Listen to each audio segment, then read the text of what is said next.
Everyone. Now, as I've mentioned before, I run IPv6 at home here on my network. And when I say I run IPv6, I mean I've actually turned off IPv4 on this VLAN. So where most of my stuff around the house is, there's no IPv4 at all. So given that some websites out there don't support IPv6, or a lot of them actually, I still want to be able to get to those things, even though I've only got IPv6 here. So what I've done is I've set up something called NAT64, which translates my IPv6 into IPv4 at the router to go out and get the IPv4 site and bring it back and serve it on IPv6. So I'll go through a lot of stuff on the computer and maybe some diagrams and that, because the program that I set up is called Tayga, and it's pretty old, but the instructions are a bit rough. So I think it's better if I just sort of explain conceptually how it fits together. And I'll do that better on the screen. Okay, so to start with, I'll show you my network. Nice and simple. No IPv4 address other than the loop back, but that's irrelevant. I have a global address and a link local, and that's it. There's no IPv4 address for this adapter, which is a bridge adapter, but that's inconsequential. So if I'm going to use Google and Twitter as the example sites for this, because Google has version 6. So if I ping Google, I can ping it, but Twitter doesn't. So I'll show you what's going on. So I'll just do a lookup for Google, and I'll do an A record, which is IPv4, and I'll just keep it short. So there's the A record. For the AAA record for IPv6, you can see it resolved that as well. But if I do an A record for Twitter, well, the A record will work. You can see it's got some response there. But if I go for AAA record, I get nothing back. So Twitter doesn't serve on IPv6. Okay, so that's the situation. So to draw the setup here, I've got my my LAN host, right, which is IPv6, and that goes to my router. So router,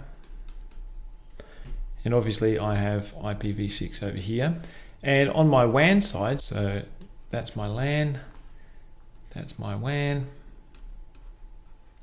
Okay, over here I have both IPv4 and IPv6 from the ISP, and out here somewhere you've got Google and Twitter and everyone else. So that's IPv6 and IPv4. So as you saw, when the client tries to connect to Twitter, it first asks the DNS, which of course is in here. I have a DNS server in here, which gets it from an upstream server, but my DNS server here couldn't reply with an IPv6 address for Twitter because there wasn't one. So that is the situation.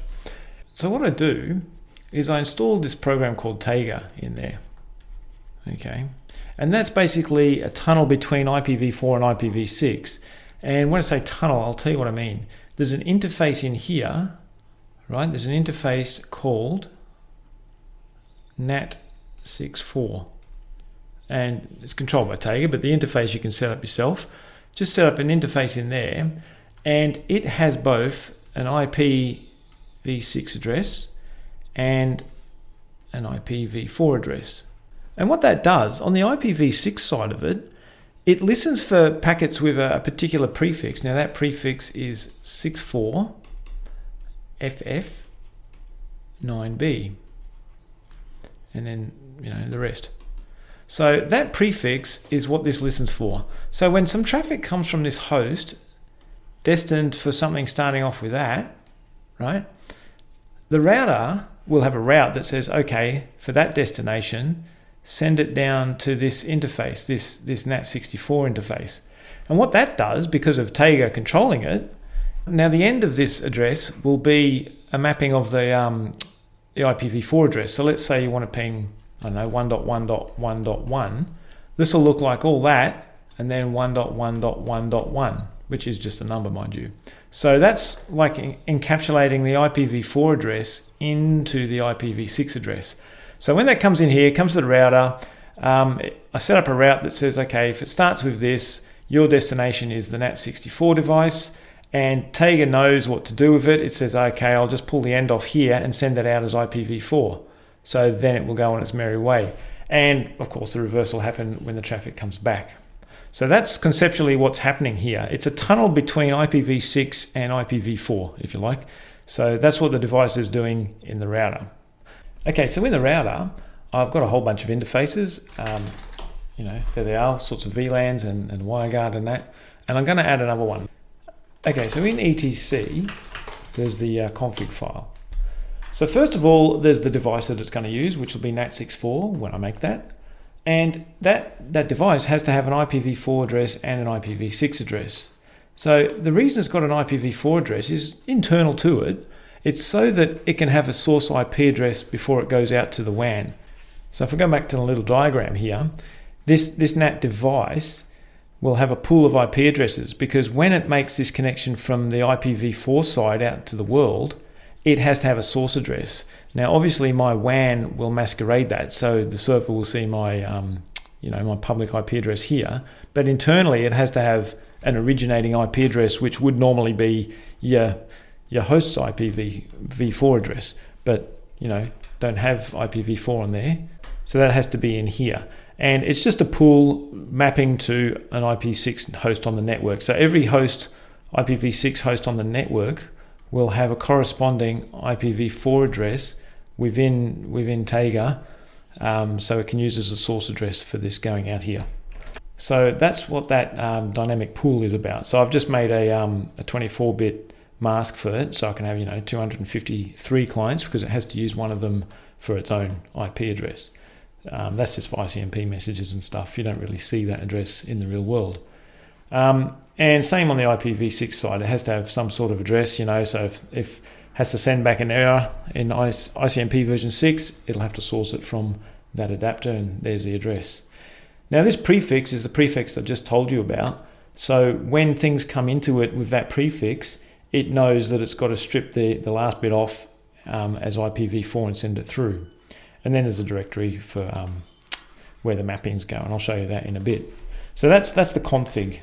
So what I've got to do is make that interface. So Tayga make ton created tunnel device. Okay, so IP link. Now we'll have a tunnel device, but there's nothing set up. There's nothing running. It's just a device that's there. You can see it's down. So what I'll do, let's do sudo bash. I'll go IP link set NAT64 up. Okay, now it's up.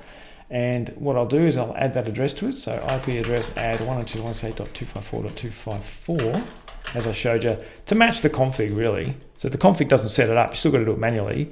Config just tells it to use it. And the IPv6 address, so IP address add. Now this address I just generated from a private IPv6 generator. I could use my own, but I just want to keep it sort of separate. So came up with FD7B, B85E, E432. That's that, and there's the address for it. That's an address range that isn't out there on the net, so that's for your home stuff. Sort of equivalent, if you like, to the 192.168 stuff for IPv4. That's all.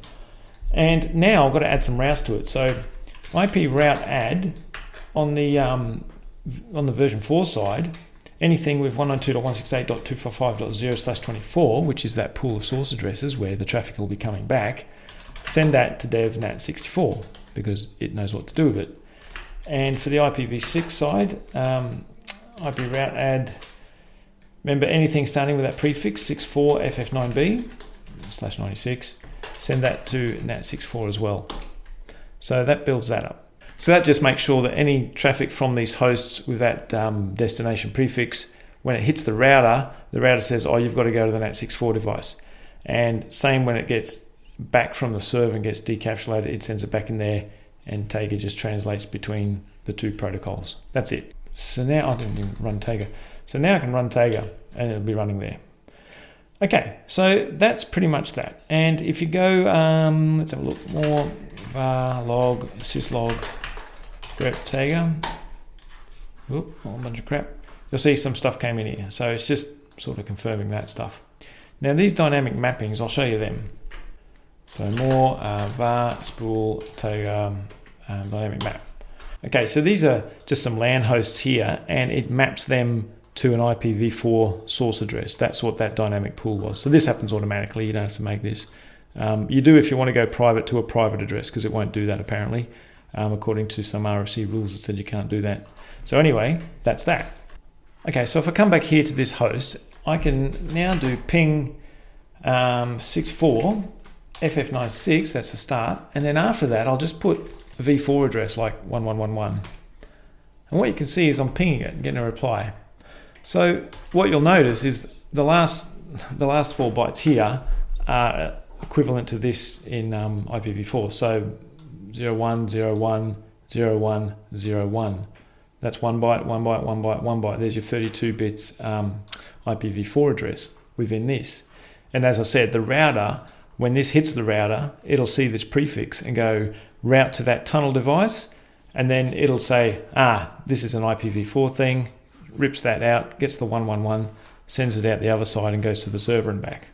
So that's roughly how it works. But let's have a look at some packet captures. Okay, so what I've got here is a packet capture happening on that NAT64 device within the router. And what I'll do is I'll just ping that address again. So when I ping that, what you can see, I'll just stop all this.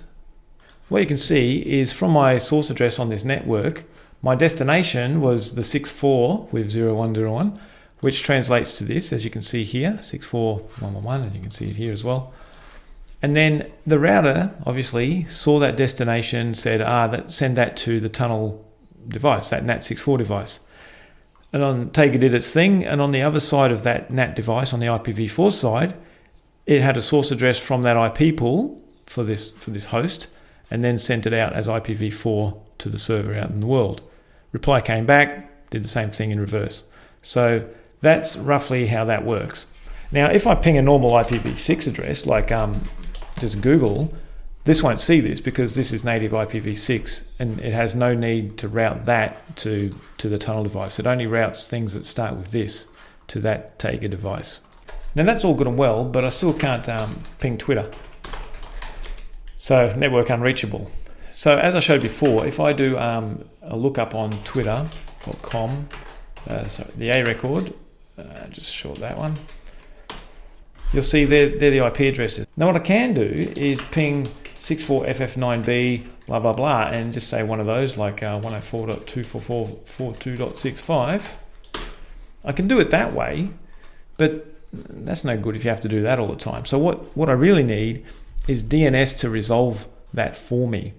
Now, luckily, Cloudflare has a service for this. So does Google, but I don't like Google, so I just use Cloudflare's one.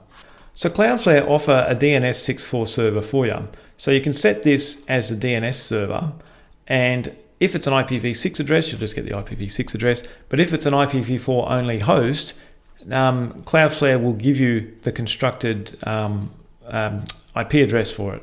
So I can use that through NAT64. So in Pi-hole, which is my DNS server for my network, I can just set that up. So in the settings for the DNS resolver, at the moment, I just had a standard one to show you. But I can put a custom one in here. And what I'll do is I'll just put that, put these two servers in here. So that one there for one of them, and that one there for another one of them. Oops. There. Click all that, save it. Okay, so back on here.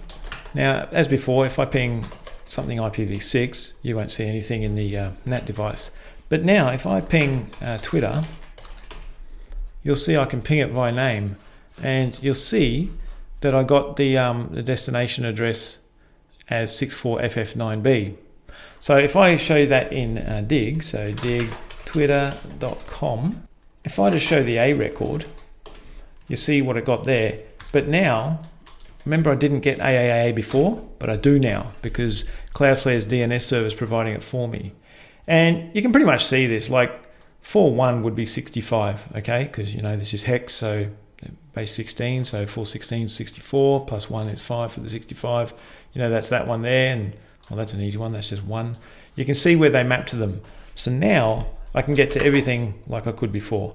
And what you can see over here is when it's using it or not. So if I just ping bomb.gov.au, they probably don't respond. Yeah, they don't respond. That was a bad example. But they're only IPv4, and you can tell because the address starts with this. So what else is there? Ping facebook.com, that's IPv6, you know the ones, because they put Facebook in their MAC address, in their IP address. So that wouldn't have gone through here. Okay, so what I'll do now is I'll just set up a packet capture on UDP port 53, get the interface, which is DNS, and start that. And then I'll just go to something like Twitter. I go clown down under, and I'll just get that off the screen because I don't care about it. So you can see it did a whole lot of DNS stuff, but that's just DNS between this host and Pi-hole, which is resolving it. If you want to have a look at the details, I have to have a closer look. So all this stuff here, I just want to make this a bit easier to view. So I'll set this up a bit neater. So what I want to see is I want to see just responses, okay? So I go down here, and when there's a flag that if it's a response, right click, apply as filter. So I'm just looking at DNS responses, and I just want to see the actual address. So what was the query? The query was Twitter, apparently. So I'll just apply that as a column to keep it visible. No, it's over here at the start. So you can see the name of it there, and the response for the AAA address, I'll just put that in another column as well. So you can see that. So what I'll do now is just tidy this screen up a little bit here. What you can see is the name that it resolved and the IP address that it resolved to. Right, so I'll start the capture again, and you'll see if I do something like Google, you'll see what happens over here. It was already in memory. Try something different. What's a big one? Facebook. Try that. Okay, you can see what it's resolving. And what you can see clearly is which of them were native IPv6 addresses and which were IPv4. So this thing here is starts with this, so you know it's an IPv4 address. But it just makes it invisible to this client device, which just gets an IPv6 address and does it. Now there are some sites that have a problem with their style sheets that aren't completely IPv6. And what I should do is I'll show you that. Now I've just taken that NAT64 resolver off and gone back to a normal DNS resolver because I want to show you something. So now I'm back to just IPv6, nothing else. And if I go to www.rebelnews.com, watch how this displays. It's half there, but it's not really there. See how that's kind of all shit? The layout's kind of all over the place.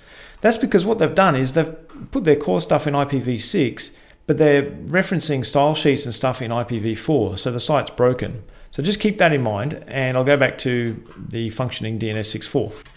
So I'll just put the custom ones back in and save that. Right, so I've started the capture again. And if I just refresh that, what you'll see is Rebel News cascading style sheets are IPv4. So you can see what happened. Half the site was IPv6 and half of it was IPv4. So at least you get to see it here if you do a packet capture and you see it laid out, and you really get to see what this thing is doing.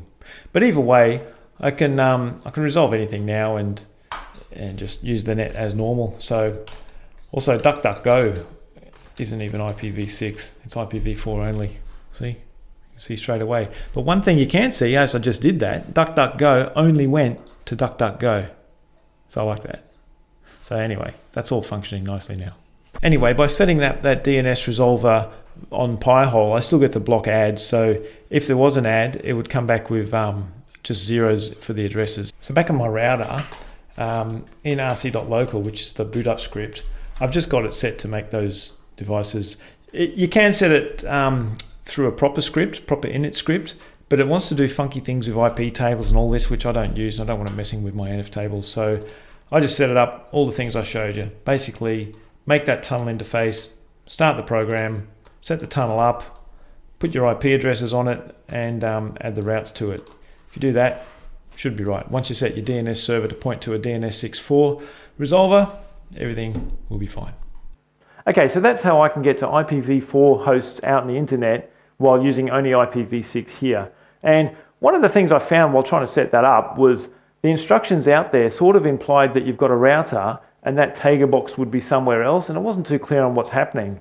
But as usual, doing a lot of packet captures helps explain what's what. So if you don't put those routes in, for instance, your request to that 64 IPv6 address will just get sent out to the internet, and it won't work. So it has to be routed to the NAT64 device. But if in doubt, do packet captures, because I did a lot of packet capturing during that, and when I was setting it up, because I didn't know which routes were going where or what it was actually getting at until I got my head around what it's actually doing. It's just a tunnel between the IPv4 and IPv6 addresses on the NAT64 tunnel device. So anyway, that's that. And I hope that helps someone out, because it's another step closer to IPv6 everywhere. And one thing I thought about too was when we ran out of IPv4 addresses, they came up, well, obviously we had NAT for years, but now we've got carrier grade NAT, which is just more NAT. It kind of makes me think, wouldn't it be good if the ISP did this for me? It would be good, you know, especially the DNS64. It would save me having to use Cloudflares if your ISP provided it, and just normal IPv6 stuff. So even Tayga, if they did it on their routers at the ISP, that could be something they offer. I mean, they did NAT for IPv4, so, you know, this would be a better use of it. At least it's leaning towards going towards IPv6 rather than finding a way to keep you on IPv4. Anyway, that's just my thoughts. I'll leave it there, so till next time, take it easy.